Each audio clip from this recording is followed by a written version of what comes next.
Hi, I'm Charlie. This is Stevie. We are Chilling with Popcorn. Welcome to another Bad Movie Monday. So today we watched the worst movie I have ever seen. It is Really? 100%. This is the worst movie I've ever seen. I vowed I'd never sit through these again. You only saw the first I one. know, I vowed I'd never sit through it, and this is the first time viewing on this. 50 Shades Freed, directed by James Foley. That's what it says. So yeah, I'm reading my own handwriting here. 1 hour 48 minutes, 18 certificate, made on a $55 million budget, and it grossed 371 million worldwide. So it did really well at the box office. Writers are Niall Leonard, who's married to E.L. James, who wrote the books, Yeah. which is fan fiction for Twilight. It was, yeah. And if the books are written as badly as E.L. James's dialogue is in this with her husband, I'm so glad I would never going to read the books, and I never want to read the books. This was a absolutely terrible movie. Really? So let's have a look at notes that we've got, because I've got a load. You get through yours. Okay. Oh, first off, you pointed out that Dakota Johnson gets top billing. Yeah, Dakota Johnson gets top billing. Now that is actually a good thing. That's the one positive. She gets top billing over Jamie Dornan. Yeah. But then again, she showed more flesh off than Jamie Dornan. Yes, so true, if you get paid true. on flesh, she gets Yeah. it. But performances by both of them are absolutely terrible. But it took me till Bad Times at El Royale and Belfast to realise that those two are actually great actors. Yeah. Don't say anything about Madam Web before you do for Dakota Johnson. But Jamie Dornan and in Bad Times at El Royale is absolutely fantastic. And You mean Dakota? Dakota Johnson is great in Bad Times in El Royale, and Jamie Dornan is great in Haunting in Venice and Belfast. Check them both out, both great movies, and he does give great performances. So they are great they are both great, and it's just these movies are terrible. Yeah. So You also got about the score. Danny Elfman. I couldn't believe it when I saw Danny Elfman's name. Danny Elfman does great stuff. Yes. I couldn't even hear any of his usual tones. Maybe if it had more of a Beetlejuice feel or a Batman or some of his Tim Burton work, it might have actually made the film more fun. Well, yeah. Right, anyway, your notes. What have you got? I'm doing the most taller talking in this You one. are. The safety words, when she says the safety word, why is it the only thing I can think of is Peter and Lois in Family Guy episode where she said, what's the safety word? And the first thing that came out of my head was Banana. Family Guy episode. Check it out. It's on Yeah. YouTube. It's really It's funny. a really funny episode, that And one. I'm sorry, but this is more erotic than this. Really? I really find it like that. Lois Okay, and fair check out enough. the YouTube channel. Check it out on YouTube, or if you've got Disney Plus, Family Guy on Yeah. Disney Plus, and watch for all the shows. It's more fun. Okay. Anyway, next point.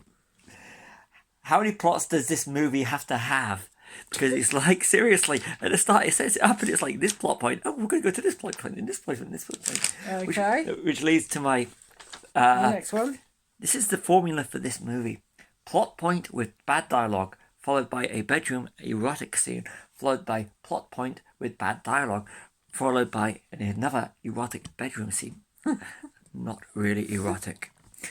You have to repeat this throughout the whole movie. Then towards the end, you can put in things about a kidnapping, which seems to go out of nowhere when they kidnap his sister, Christian Grey's sister. And you go, okay, that seemed to come out of nowhere, and they didn't actually show any lead up to it, so it just seems to happen. Yeah. And I actually If thought you the time, say so. I was going to get a bit towards the end now. I thought 50 Shades Freed would have her leaving him at the end, but no. So that kind of completely ruined the film for me. It's not about her leaving him. It's about him being freed from his past.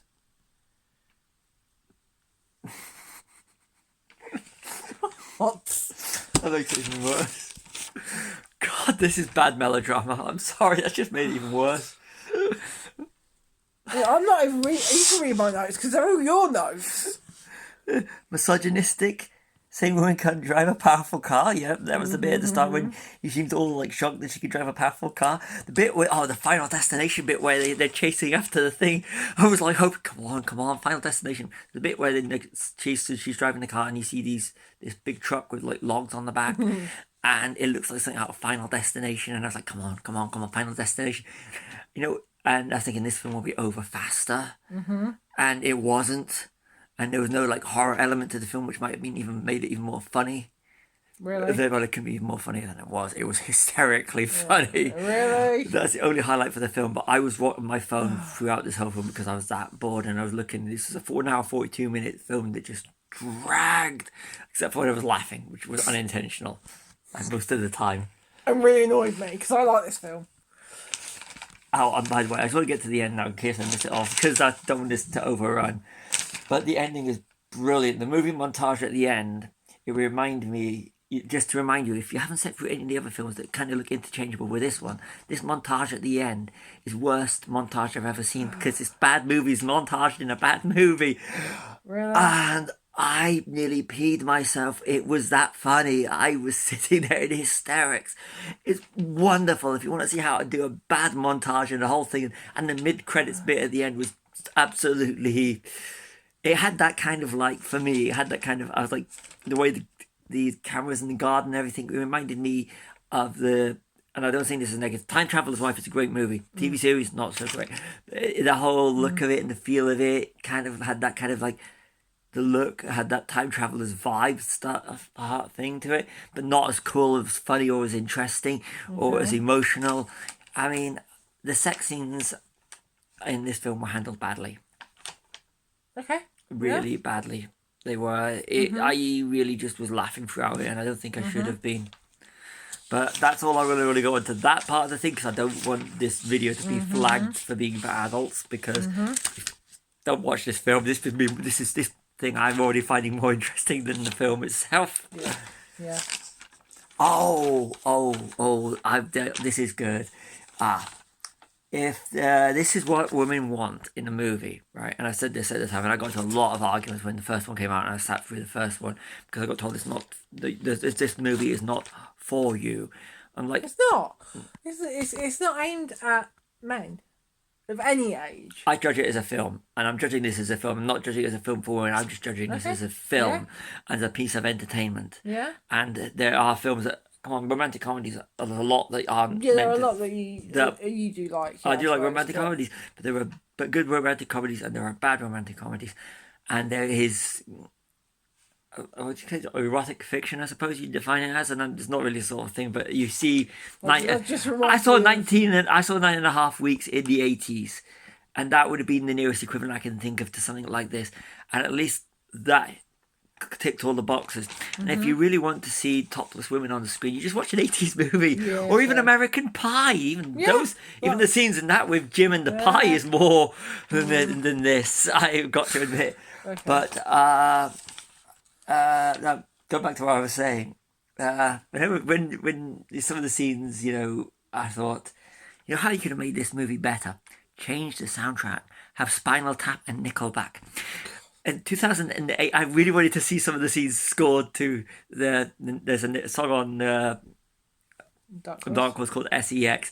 No is a dirty word, never gonna say it first. No is never thought, that never crosses my mind. I apologise for butchering that Nickelback song, but there was times where that was going through my head and it was just having me in hysterics. Or even something like Animals. Or that bit in the car would have worked. The bit where you had the chase, if they'd suddenly broke into Nickelback's Animals, that would have been absolutely hysterical. Right. Or any Spinal Tap songs. That would have worked perfectly. Really? I would have watched. It would have made me smile even more. Okay. Anyway, you could literally turn this movie into a comedy by just changing the score and the songs they used in it. Because I found there's a lot of auto tune they were using in it, and it was just so bland and sugar coated and just rubbish. It's songs from when it. Those songs were out when the film came out. That's a testament to what music is like today, and I don't want to sound like an oldie on this one. But you are an oldie. That's the problem. Music was better in the 80s and early 90s. No. Yes. No, it wasn't. Anyway, back to the film. So, any more notes? I have loads more notes. I know you have loads more notes. I've got notes that you told me to write. Yeah. Problem is, my notes are in a linear. Yours are dotted around the page. That's how I think. Oh yeah, Paul McCartney. For shame on you, Paul McCartney. You're a great bass player, a great songwriter. You're a genius. But why did you let them use "Maybe I'm Amazed" in this movie? Seriously, I love the song "Maybe I'm Amazed," but I really do not. I really when he started when Jamie Dornan started singing "Maybe I'm Amazed," I'm still watching this film. If it wasn't for Bad Movie Monday, thank you for subscribing to this, and we're doing this for you. And this is click a like on this one please, because I think we deserve a few likes for me sitting through this movie. We do, but using "Maybe I'm Amazed," they used the song "Maybe I'm Amazed" in an episode of The Simpsons when Lisa becomes a vegetarian. That's brilliant. But him singing it in this, "Maybe I'm amazed that I'm still sitting through this." Da da dun da da da da dun. That was I'm so glad I can't do the music to this because I would really got a copyright strike on that bit then. Yeah. But "Maybe I'm Amazed." Yeah, I never ever want to sit through this film again. Last one we did was Neverending Story. Then we did Terminator Salvation before that, which I had Terminator Salvation was a film I vowed never to watch again, but my God, that makes this one look like a masterpiece. But this film is a film you vowed never to watch. Start, not necessarily again. No, I never wanted to watch this again. Oh, the pregnancy conversation that they should have had years ago when they get married and they suddenly have their conversation about kids and everything. That should have happened. The use of the gun at the start, you see the gun at the start, and you then see the gun being used at the end. It is towards the start, and as soon as you just know that's going to be used. The bit with the keys to the car that she picks out, and she just knows the car's going to be used again. I'm like, oh my God, this is so predictable. But it would the dialogue. At one point, I was thinking of Poor Things because there's more nudity in Poor Things. Yorgos Lanthimos, and the way that's handled, I've seen better films. Even Saltburn, more male nudity in Saltburn and that wasn't erotic, and the one is in this wasn't erotic, and it's meant to be erotic. I could go on here. I just want to get off of that bit. I just found it poor filmmaking. It was really, really poor filmmaking.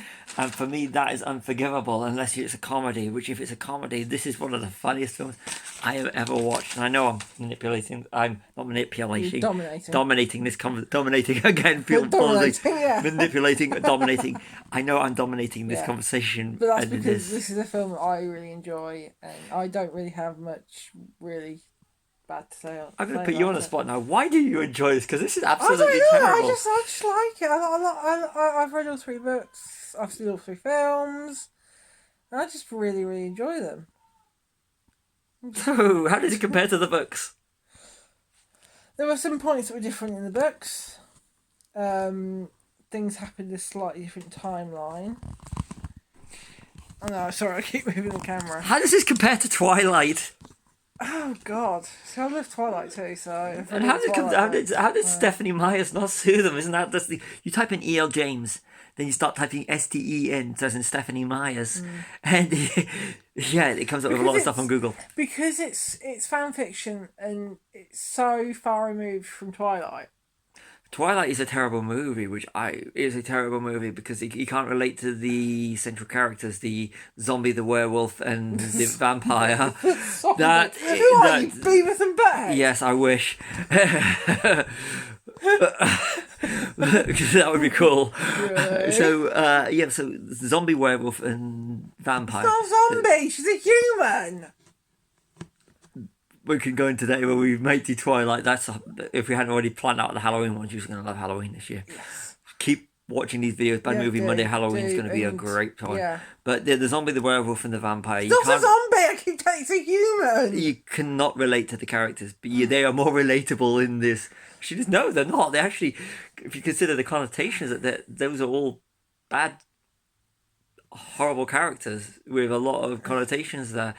But yes, there is. But we're going off of it. That's how interesting this actual film is. But there was nothing as a heterosexual male that I actually found going, wow, this was really the kind of thing that's I was just sitting there going, this is funny. And there's nothing that I found. It didn't do its job. No. James Bond. If you want a male that treats women as objects and objects as women. But that's not the story. The story is. They wishes that was a story from anyone, even the bad James Bond movies. That's not the story. They don't even know what the story is half the time in this film. It's like, we're in the bedroom. No, we're going to go shoot this plot. We're not in the bedroom. We're having car chases. That's in James Bond movies. Yeah. A shootout at the end. James Bond movies. I didn't say it wasn't a James Bond movie. Jamie Dornan might have made a great James Bond. Yeah, still good. we all know it's probably going to be Aaron Taylor Johnson. Oh well. This was next time. Yeah, he's a good actor, Jamie Dornan isn't. And people who knock that Madam Web, just watch 50 Shades Freed. Then you'll have to change your opinion. Really? Yeah. Okay, anyway. Have you finished talking now? So, what did you think of Twilight? Oh, sorry, not Twilight. That's the only thing I'm going to give E.L. James credit for. She managed to be a geek and turn being a geek, making fan fiction. It was fan fiction, but the characters are so far removed from the characters of Twilight that it works. They're all a-holes. And both... They're not, though. You have your opinion, I have mine. Exactly. That's like an opinion. That's why you are wrong. Any more notes? Not like you to say sorry. Nickelback again. Sorry, I could have got us on a Nickelback note. Are we having fun yet? Thank you for watching this. Thank you for watching. I'm putting up with this one. This has been 50 Shades Freed. I apologise I've dominated this conversation. Oh well. We have been Cinema Popcorn. Like and subscribe. You owe me for this one. Really?